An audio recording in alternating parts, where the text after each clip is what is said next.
So law of controlling the indriyas and the Karan, we have multiple things going on here. First, we have what makes one someone not honest. You reveal weaknesses in observing the five religious vows, any faults that you have, perceived faults that you have in the son, any doubts in the conviction of God that you have. If you reveal these three, then you're honest. If you don't disclose any one of these, then you're deceitful. Now, how can you recognize this deceit and pretense? Well, you can recognize this deceit and pretense if you keep the company of this individual, you observe them while they eat, drink, sit, stand, walk, talk, and you secretly observe them. And now a pretentious person, that is only recognized when their prestige is offended. So first we talk about what makes someone honest, what makes someone deceitful, and that what makes someone honest if he reveals the weaknesses he has in observing the five religious vows, and he perceive faults and doubts and conviction in God. If he reveals these three flaws, then he's honest. And if he does not disclose these, then he's deceitful. Now, how can you recognize that deceit, right? We talked about honest versus deceitful. You recognize that deceit by keeping their company. Now, keeping their company, what does that also allow you to do? That also allows you, or that one of the consequences is that it forces you, or it enables you, or it leads you to fall from dharma. So this thought will cause a fall if one attempts to eradicate this thought. So you keep on trying to eradicate the thought, but it still remains. The thought is still going to remain. You keep trying to eradicate it, but it still remains. So that's why a thought will cause a fall.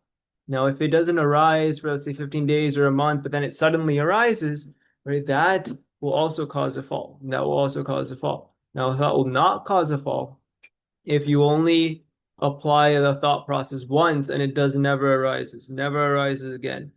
Now we came here, honest versus deceitful. How can you recognize deceit, and that deceit caused one to fall from dharma? Now, what thoughts will cause one to fall from dharma? And then if one attempts to eradicate it, but it still remains, versus you apply thought process and does not arise again.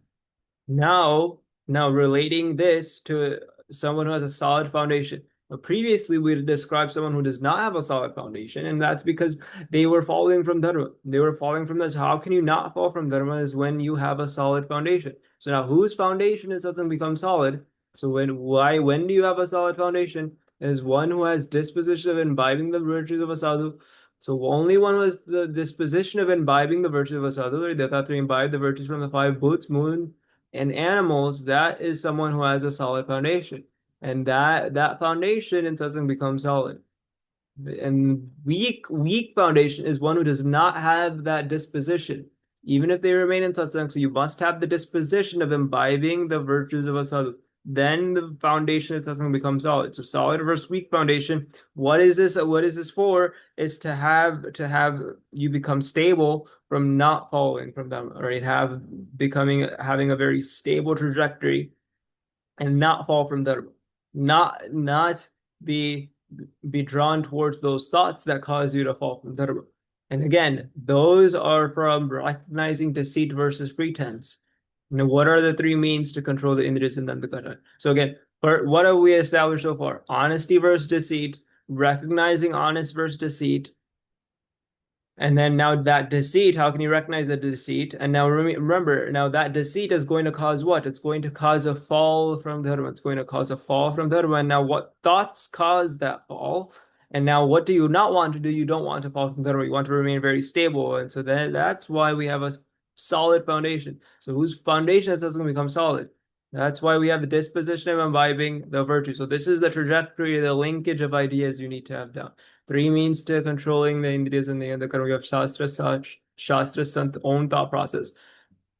So again, this entire law of five is about controlling the indriyas and the. So now, what are the three ways? It's Shastra, Sant, own thought process. Shastras, what they're there to help you realize glory of God. Right? Anytime you read the scripture, anytime you are reading a book, a scripture, you are realizing you're injecting knowledge into your mind, and so you're realizing the glory of God through the Shastras. Who is this? What is the sun there for?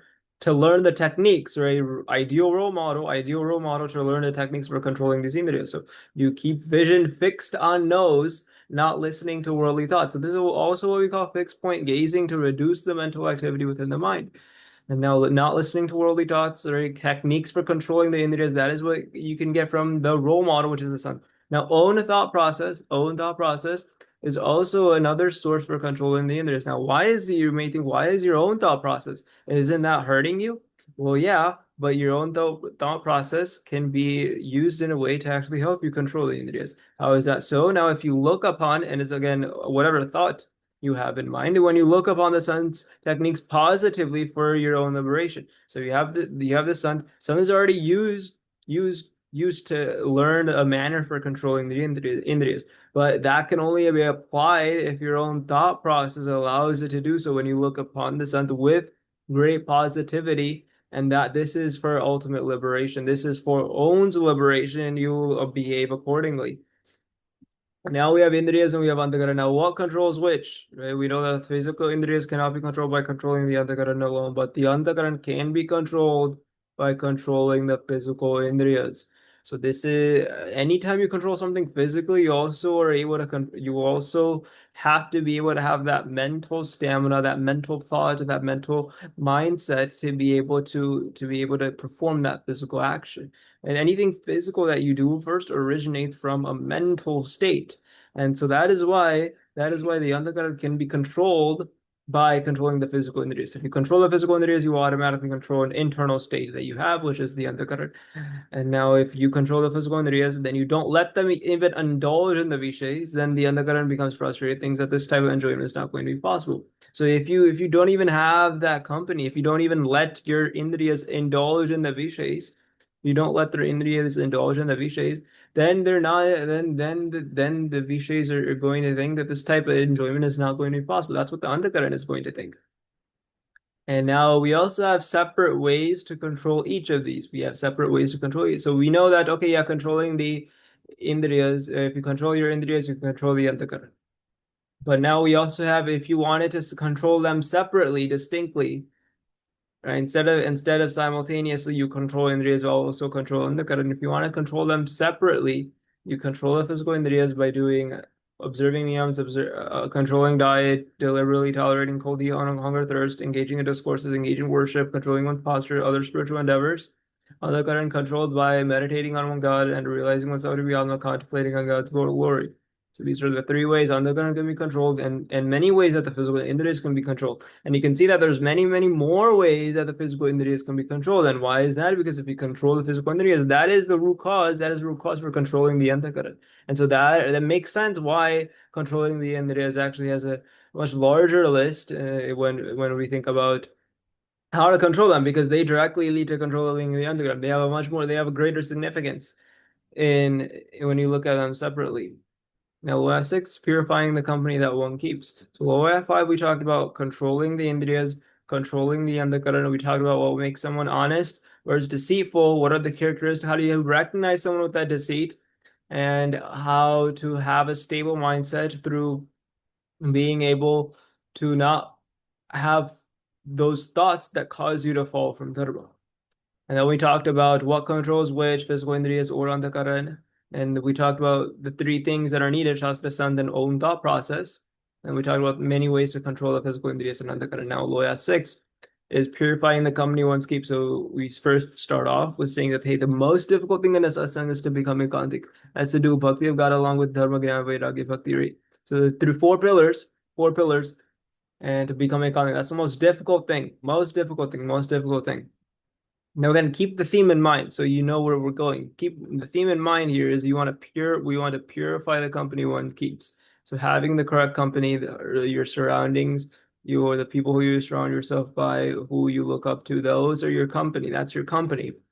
And so you want to purify that. So first starts off with, hey, okay, most difficult thing, satsang is to become Gandhi.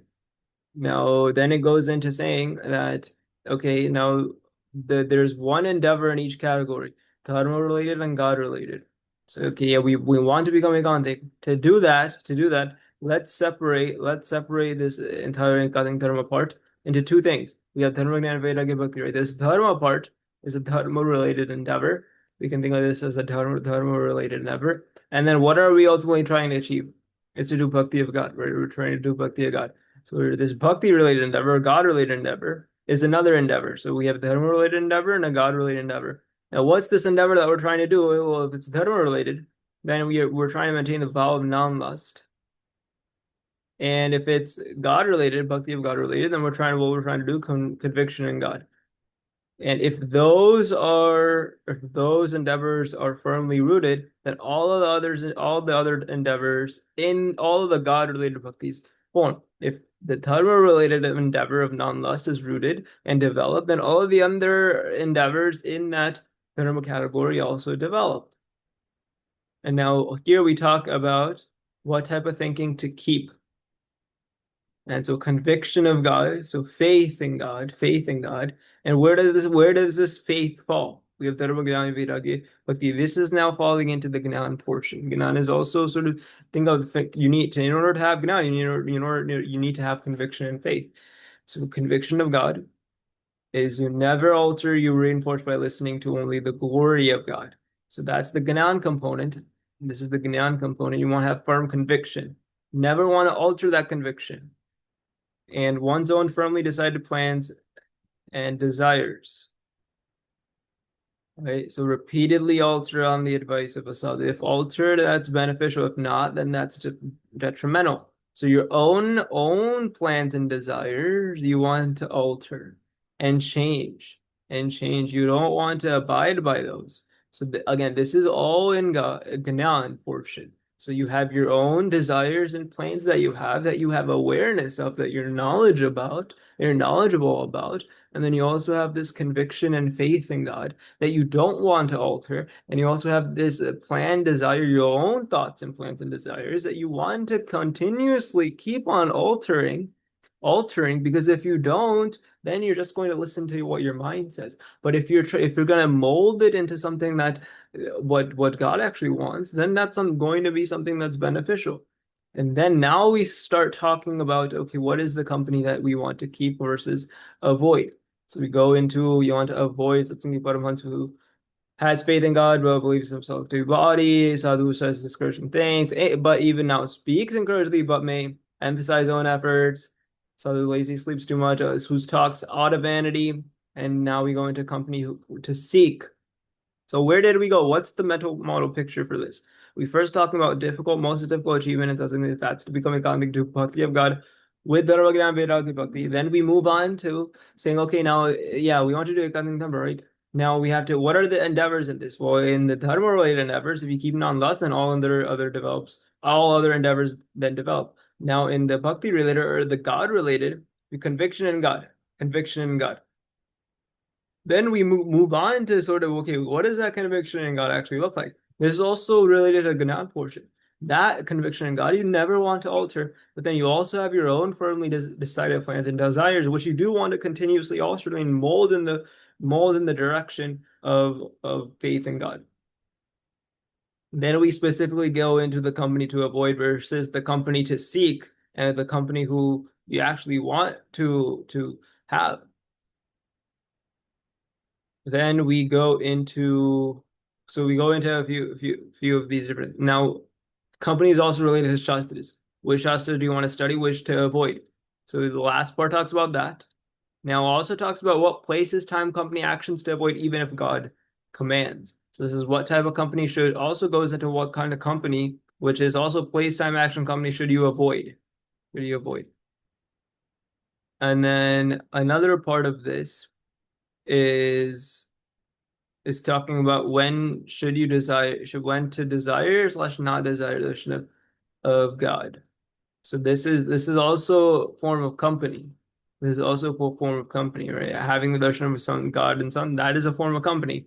And so when should you not have no desire for company? If one God commands a task, then you sacrifice darshan to gain God's pleasure. So you're going against the wishes of God just to do his darshan. So that's when you should not have any desire for darshan of God, because the command of the task reigns supreme first. And now we have what to do and God, if God is pleased, what to do even if God is displeased. So you don't follow an order that seems full of a dharma. This is also goes along the topic of company to seek versus non-seek, action to perform versus not perform. Goes alongside of action to perform versus not perform. And now company, right? We're talking about association company, association company. Now we move on to, okay, now what is this mental association? Mental association and slash company that we keep. Now, if we don't keep your mental company, mental association, then we have these vicious thoughts during meditation that now arise. We have these vicious thoughts in of meditation now arise. Now, what do we do when this does happen? When these vicious thoughts come and arise during meditation, you can think of this as you have negative influences trying to giving you impulse to do tasks that you know that aren't correct. And so what you do is you stop the meditation and then you chant the mantra and then you pray to God. And then you remember and pray to a great sadhu. And then if you do that, then all of the disturbing thoughts will be eradicated and then peace will prevail. So this is also talking about the mental association and the mental company that you have and how to suppress those vicious thoughts during that meditation. So you're able to have good company and good peace. Now, we also talk about how does this relate to virtues and flaws?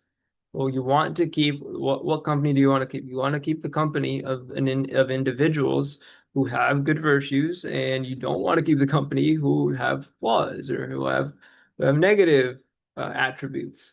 And so now that we talk about what virtue to renounce and which faults to imbibe or what virtue to actually imbibe. So the one flaw containing all flaws is identifying oneself with the body. So you don't want to be associated with this flaw.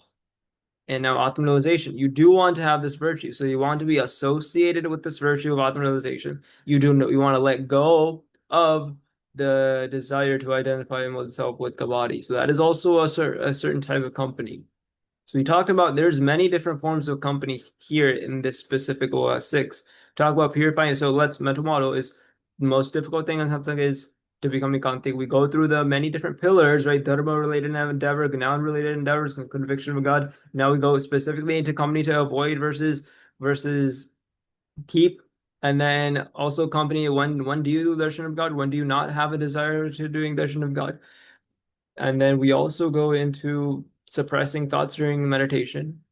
Nice. And when vicious thoughts do arise during that meditation, how can you control that? How are you able to control them? And then let's see. And then now we'll move on to 6 levels of faith. This is mental model wise, this is pretty straightforward. We have 6 levels. We have 3 levels of Sarvikap and then 3 levels of Nirvikap. And then why do the distinctions in faith even arise? Well, that's because of your own intensity and faith and own Shraddha.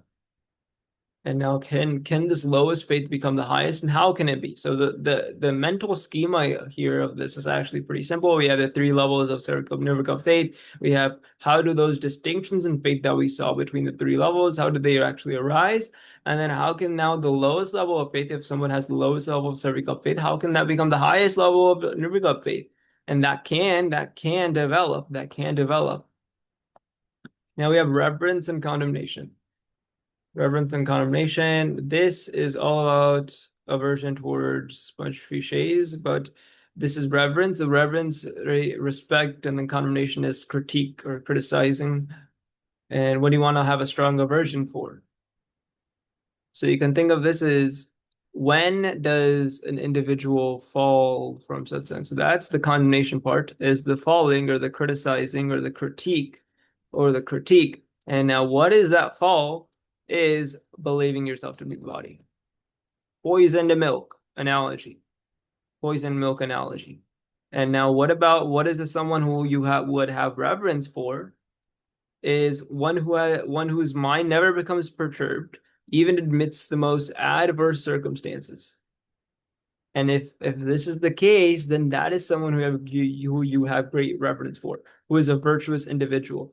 And that virtuous individual has these 4 attributes. Also has the attributes of aversion for the bunch of cliches. Now, how can you recognize someone who has aversion for the bunch of cliches? We have these different techniques to do that. And then we also have a recipe to developing this aversion for the bunch of cliches. And then we have results of understanding this glory of an individual who has aversion for the punch cliches. Right? So understanding the glory of God as well in that. So reverence and condemnation. Condemnation, we talk about, or critique, we talk about falling from something. Who's going to fall? One believes to be the own body. Who do you have respect for? Well, it's these virtuous individuals whose mind never becomes disturbed or perturbed by other thoughts. And if that's the case, then these attributes then develop. And then this individual can be recognized as someone who has aversion for the bunch chase can be recognized by these factors. And then developing that for your own self, not recognizing someone, but developing it within your own mind is through these endeavors. And then if you understand, finally now, if you understand the glory of God, and why is the glory of God? Because this individual also understands the glory of God. That's the reverence portion. That's this reverence portion is this individual who you want to be like. They understand the glory of God. They have a aversion for the bunch of cliches. How can you also develop a aversion for the bunch of cliches? We have those factors here. And we also have the attribute of the fact that their mind never becomes perturbed by any of these different thoughts. But that section we have without four types of eminent spiritual people. So we go through the four types: small flame, torch, lightning, portable fire. So, and before this, we talk about how there's Ekantik Bhakti has four attributes. We also talk about which one predominates, and that's Bhakti coupled with the knowledge of God's glory. Dharma alone is not enough. It's Bhakti plus knowledge of God's glory. We explain why Bhakti is sufficient. We give an example of why Bhakti is sufficient. So four types of eminent spiritual people. We talk about that Ekantik Bhakt is the highest of those four type. Why? Because he has all of these four attributes. And then we also talk about of these four attributes, which one is most predominant, which one is most significant. That if you have these, then all of the others will develop. It's Bhakti coupled with the knowledge of glory of God. And now we talk about, give an example as to what that extraordinary Bhakti looks like. And we also talk about why that Bhakti with glory of God is actually sufficient. Then we move on to the four types of spiritually eminent people. We'll stop there. Those are the mental models. Those are the mental models you need to keep. No, those are the mental models.